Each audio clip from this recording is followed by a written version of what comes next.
We were made to fly. Responsibility yako ifai kukulimit wewe ku have fun. I think kuna hii wrong impression ya fun. Fun inakuwa na connotation mbaya, watu wanafikiria fun ku take drugs, ama kukata maji, ama kwenda siju ku travel wapi. Like wewe unafanya nini for fun? Me whatever you do for fun, naweza kani watch movie, naweza kani hang out with my friends. Ama sometimes vitu kaizo road. Waja na inakaa nomo hadi ku watch movie. Do you know there are people who don't watch movies? Ndio waende watafute pesa walipe school fees. Ndio waende sijui wa worry about what. Like I feel like unafaa kuwa na deliberate decision yani yake mimi na mimi hata supposed to worry so much. Unajua sometimes kuna zile vitu, kuna ile prayer inaitangwa the serenity prayer. Serenity prayer inasemanga nifunze zile vitu zenye naweza change, wacha ni change.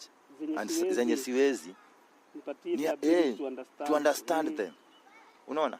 Hiyo ndio kitu watu wengi wanaanga, that serenity prayer, because kuna things unaweza toka na umeenda kuhustle hivyo hiyo time yote uikose. True. Unaona? Na uikose hata hiyo school fees. But sometimes you just leave it. Okay, mimi ndio natafuta, lakini ikikosekana, should I kill myself because imekosekana? We were